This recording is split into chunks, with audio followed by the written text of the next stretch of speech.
Hai Sobat Sehat semuanya, saya Dr. Tirta Wijaya. Di channel ini kita akan bahas berbagai masalah seputar kesehatan, dan pada kesempatan kali ini kita akan membahas mengenai dermatitis dan juga dermatitis perioral sebagaimana yang ditanyakan oleh beberapa orang Sobat Sehat kita. Sebenarnya dermatitis bukanlah merupakan penyakit, bukan diagnosa, melainkan istilah yang menggambarkan kondisi yang dialami oleh pasien. Derma itu artinya kulit, titis itu adalah sufiks yang artinya radang. Jadi kalau dermatitis itu artinya radang kulit. Kalau gastritis itu radang gaster atau lambung. Kalau pankreatitis itu radang pankreas. Begitu seterusnya ya. Jadi yang titis-titis itu artinya radang. Kalau perioral, peri itu artinya di sekitar, di sekeliling, di dekat. Seperti perikardia artinya di sekitar atau di dekat kardia atau jantung. Jadi kalau perioral di dekat oral. Nah, oral itu artinya mulut, seperti oral B, oral seks, itu artinya sama mulut. Jadi perioral artinya di sekitar mulut. Dermatitis perioral artinya radang kulit di sekitar mulut. Jadi itu nggak menggambarkan penyakitnya itu apa, tapi menggambarkan kondisinya itu apa dan di mana. Lalu bagaimana cara mengobatinya? Ya kita belum tahu, karena kita nggak tahu ini penyakitnya apa. Dermatitis itu bukan penyakit. Dulu saya pernah membuat video yang membahas mengenai dermatitis kontak iritan dan dermatitis kontak alergi. Jadi radang kulit yang terjadi karena kontak yang menimbulkan reaksi radang karena iritasi atau alergi. Itu ada videonya tersendiri. Nah sekarang yang akan saya bahas itu adalah dermatitis secara keseluruhan. Karena banyak sekali yang nanyain, dok saya kulitnya meradang begini. Atau dok saya dermatitis, obatnya apa? Sekali lagi, kalau kita belum tahu penyebabnya itu apa, kita nggak bisa mengobatin secara tuntas karena kita nggak tahu akar permasalahannya. Kalaupun dikasih obat, obatnya itu akan bersifat simptomatik, alias obat itu meringankan keluhan atau gejala tanpa menyelesaikan duduk permasalahannya. Artinya, kalau itu obat efek kerjanya habis dan sumber masalahnya masih tetap ada, ya keluhan kembali lagi. Itu sebabnya saya sih kurang suka ya ngasih obat-obatan simptomatik.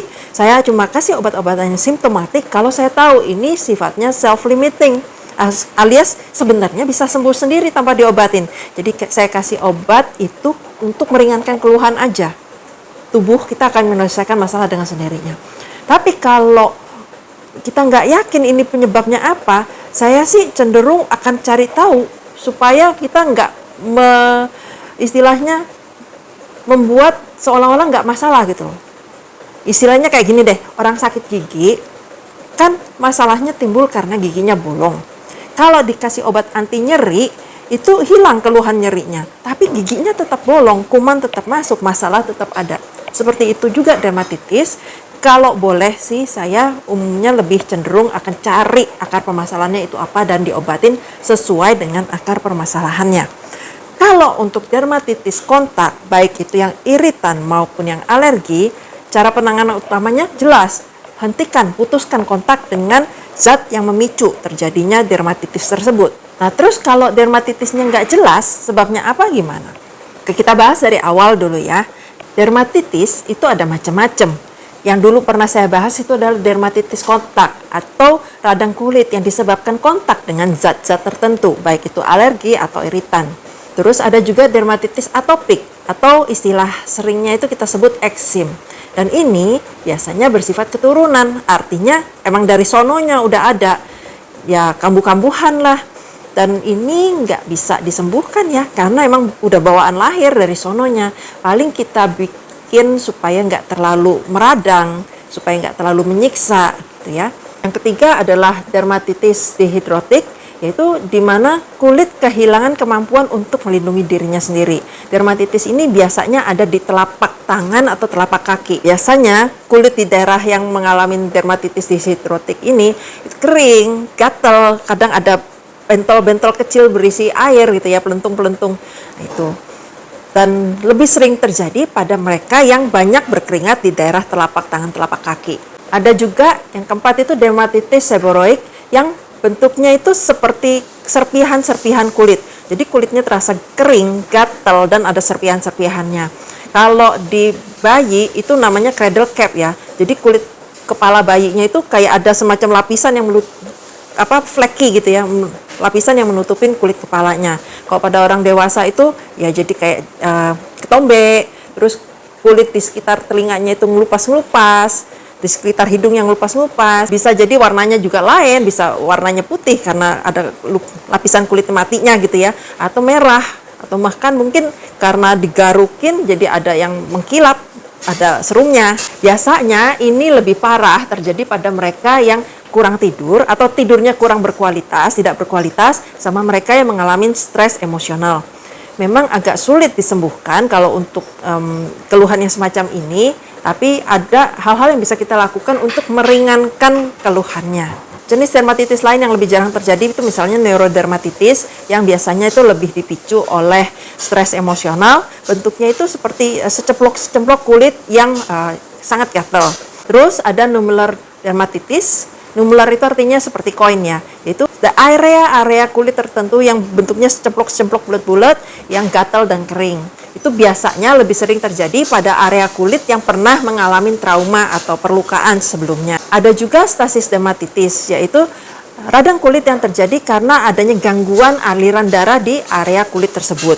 Dermatitis ini biasanya tampak sebagai area kulit yang warnanya beda dari area sekitarnya, dan biasanya sih terjadi di area-area tubuh bagian ekstremitas ya, bagian ujung-ujung yang cenderung lebih mudah kekurangan aliran darah.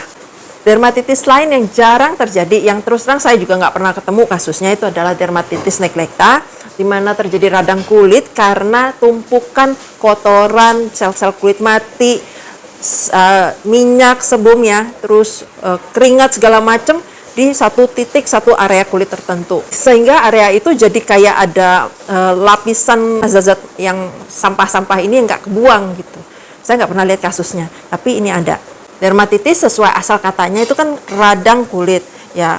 Tanda radang itu ya seperti pada umumnya, rubor, tumor, kalor, dolor. Rubor itu merah, tumor itu ada pembengkakan atau lengkungan gitu ya, pembesaran kulit yang tidak normal. Kalor itu artinya panas. Kalau sistemik kan jadi demam, kalau localized ya panas gitu. Dolor itu artinya nyeri.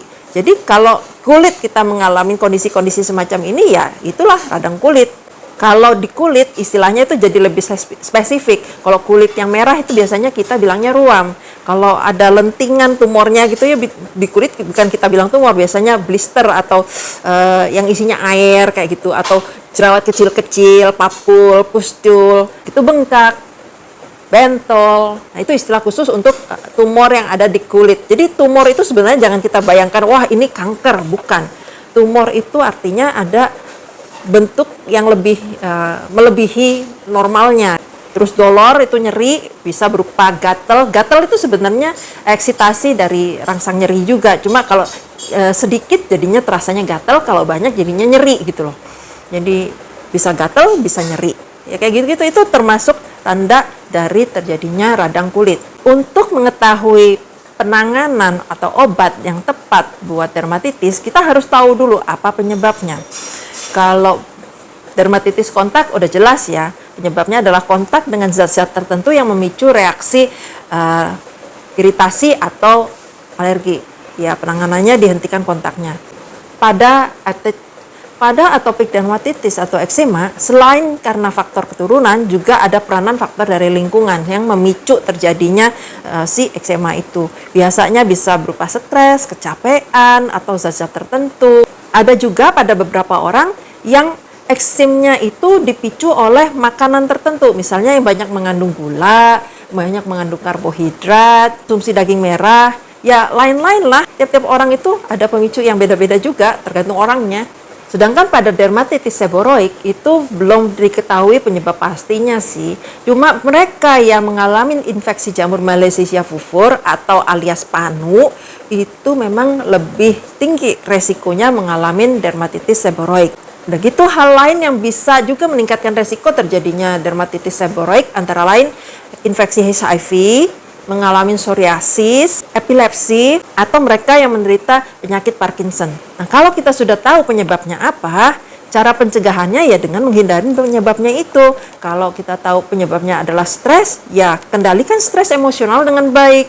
Kalau penyebabnya karena tidur yang tidak berkualitas atau kurang jumlah tidurnya, ya perbaikin kualitas tidurnya, cukupin kebutuhan tidurnya. Kalau yang disebabkan oleh makanan, ya hindarin makanan pemicunya, jangan makan yang banyak manis-manis, gula-gula. Terus penanganannya gimana? Bisa nggak dikasih obat anti radang? Kan kata dokter Tirta tadi dermatitis itu artinya radang kulit. Ya, kalau mau dikasih obat anti radang sih bisa-bisa aja, tapi seperti yang saya bilang tadi, itu sebenarnya nggak menyelesaikan masalah, kecuali pada dermatitis yang sifatnya self-limiting, yang bisa sembuh sendiri tanpa obat. Kalau menurut saya sih, tetap lebih bagus hindarin pemicunya kalau diketahuin. Kalau nggak diketahuin pemicunya, berobat ke dokter, biar dibantu dicari tahu apa pemicunya. Nah, yang lebih lucu sih, ada sobat sehat yang nanya, saya mengalami dermatitis yang bentol-bentol, yang kayak jerawat, yang gatal, yang merah, apa-apa. Itu semuanya intinya sama, menggambarkan dermatitis. Entah itu perioral, periorbital, di mana lah ya, itu lokasi doang. Dermatitisnya timbul karena setelah menggunakan skincare tertentu. Terus dibilang suruh sabar. Ini sih menurut saya aneh ya. Kalau itu dermatitis, beneran dermatitis yang disebabkan oleh skincare, berarti skincare-nya itu yang harus dihentikan. Kok disuruh nerusin? Yang disuruh nerusin itu tukang nyeksa namanya. Udah tahu ini skincare-nya menimbulkan dermatitis, demen amat menderita. Ini beda ya. Kalau misalnya yang terjadi itu adalah purging, yang merupakan efek dari skincare tertentu, terutama yang mengandung turunan retinoid, itu wajar disuruh terusin karena memang itu adalah perjalanan dari si proses penyembuhannya. Itu efek yang bukan yang diharapkan ya, tapi memang sudah diperkirakan akan terjadi pada penggunaan retinoid. Proses regenerasi kulit itu dipercepat. Nah, karena kulit kita itu ada yang nggak sehat, ada sel-sel kulit mati yang terjebak, ada sebum, ada macam, itu jadi keluar. Ini namanya purging. Dan purging beda dengan dermatitis. Kalau purging memang iya, sabarin, tahanin. Ini memang seperti ini prosesnya. Nanti setelah kulitnya regenerasinya udah bagus, yang kulit yang nggak bagusnya itu udah naik, udah kebuang, nanti keluar tuh kulit yang sehat. Nah, kalau itu nggak disabarin, nggak ditahanin, pemakaiannya tetap diteruskan, ya sia-sia nanti proses purgingnya. Separuh jalan udah gitu balik lagi tuh kulit yang nggak sehat lagi yang tumbuh. Ya.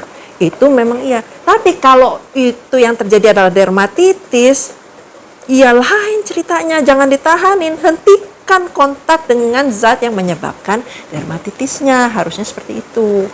Nah, kalau sobat sehat itu dapat obatnya, dapat skincare-nya yang menyebabkan dermatitis dari klinik, tanyain ke dokternya yang resepin.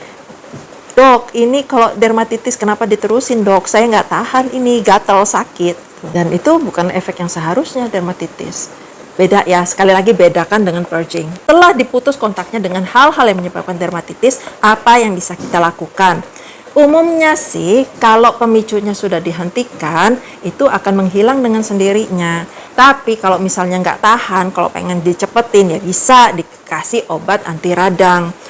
Cuma sekali lagi saya bilang, ini obat anti radang percuma dikasih kalau pemicunya tetap ada triggernya ya. Jadi yang pertama tetap harus dieliminasi itu triggernya. Kalau misalnya mau yang alami dong, caranya gimana supaya mengatasi dermatitis? Bisa.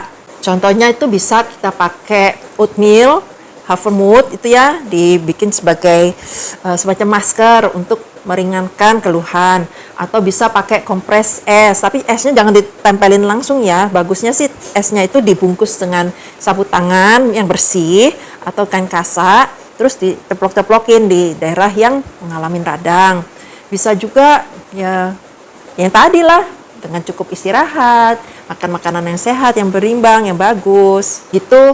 Yang alami juga misalnya dengan meditasi, dengan banyak beribadah, untuk membantu memanage stres emosional dengan baik. Ada juga beberapa penelitian yang menyebutkan bahwa pemberian vitamin D itu bisa membantu meringankan kondisi dermatitis, mempercepat pemulihan. Tapi ini nggak bisa sembarangan ya. Memang kesannya vitamin kan nggak bahaya. Tapi yang perlu kita ingat, vitamin-vitamin yang larut minyak, vitamin A, D, E, K, itu terakumulasi dalam tubuh. Jadi orang bisa keracunan vitamin ini. Ya, jadi jangan sembarangan kasih lah. Kalau menurut saya sih, meskipun kita bisa beli bebas, sebaiknya periksa dulu kadar vitamin kita di dalam darah, kita udah cukup atau kekurangan. Kalau kekurangan vitamin D misalnya, oke, ambil suplemen vitamin D, nggak masalah, karena toh memang kekurangan. Tapi kalau kita sudah kelebihan nih, jangan. Itu berarti kondisi kulit kita itu bukan karena kekurangan vitamin D, tapi karena yang lain gitu ya. Jadi jangan sembarangan. Yang penting lagi yang perlu saya ingatkan mengenai penanganan dermatitis secara mandiri di rumah adalah satu, yang penting, jangan digaruk. Karena kalau digaruk itu kondisi kulit yang lagi meradang lebih gampang luka dia. Kalau udah luka itu risiko infeksi lebih tinggi. Jadi udah dermatitis, infeksi pula, nambah-nambahin penyakit. Memang kelihatannya gampang saya ngomong jangan digaruk, tapi kalau udah gatel kan susah ya. Ya, untuk itu bisa pakai hal-hal yang mengademkan ya, seperti yang saya bilang tadi, pakai kompres es, atau bisa pakai calamine lotion, atau kalau memang nggak tahan banget ya, minta sama dokternya obat anti gatel lah, obat anti alergi. Itu untuk memang simptomatik sih, supaya istilahnya kalau lagi tidur, kan kalau tidur kita susah ngontrol badan ya itu supaya nggak kegaruk. Terus dibantu misalnya kuku jangan panjang-panjang, potong supaya jadi kalau misalnya nggak sengaja kegaruk pun nggak sampai luka. Kalau perlu tidur itu tangannya disarungin kayak baby, biar nggak kegaruk-garuk sampai luka. Udah gitu pas mandi, usahakan mandinya itu jangan lama-lama, terus jangan pakai air anget, air panas, karena mandi dengan air anget, air panas lama-lama itu kulitnya jadi lembek, jadi lebih gampang rusak, lebih gampang kering, lebih gampang teriritasi. Jadi mandinya pakai air dingin sebentar aja. Setelah mandi, keringkan dengan handuk bersih, lalu pakai pelembab, moisturizer. Pilih moisturizer yang cocok. Memang pada mereka yang mengalami dermatitis harus lebih selektif dalam memilih skincare. Tapi bukan berarti nggak boleh pakai skincare. Justru yang namanya moisturizer itu kudu ya, supaya menjaga kelembapan kulit dan membantu menciptakan barrier. Kan kulit kita itu lagi rusak ya, lagi tidak baik-baik saja. Nah, itu dibantu dengan barrier buatan supaya yang dari luar, kuman-kuman, apa kotoran itu nggak gampang masuk ke dalam kulit. Itu sekian sharing saya hari ini tentang dermatitis. Kalau sobat sehat mengalami dermatitis yang nggak bisa ditanganin sendiri di rumah, atau yang makin lama makin parah, atau yang sudah sangat mengganggu kualitas hidup, sebaiknya ke dokter aja. Mungkin yang dialamin bukan dermatitis, mungkin kondisi lain. Banyak loh kondisi lain yang mirip-mirip dengan dermatitis kelihatannya. Misalnya jerawat, misalnya purging. Ya, kalau sobat sehat nggak bisa ngebedain mana yang satu, udah ke dokter aja, biar nggak salah penanganannya. Kalau sobat sehat suka dengan info kesehatan semacam ini, bisa like video ini, subscribe di channel saya, lalu aktifkan notification-nya dengan menekan tombol lonceng, supaya sobat sehat bisa terus mendapatkan info-info kesehatan semacam ini. Kalau menurut sobat sehat info ini bermanfaat, bisa langsung di-share aja ke saudara, teman, kenalan yang kira-kira membutuhkan informasi semacam ini, supaya infonya bisa menjadi berkat buat banyak orang. Dan kalau sobat sehat ada pertanyaan seputar kesehatan, langsung aja diketik di komen. Nanti kita akan bahas di video-video berikutnya. Tapi please nanyanya yang umum-umum aja, jangan konsul. Kenapa? Karena memang konsul itu nggak bisa dibahas di forum seperti ini. Ini adalah disclaimer saya. Sampai jumpa di video-video berikutnya. Salam sehat selalu.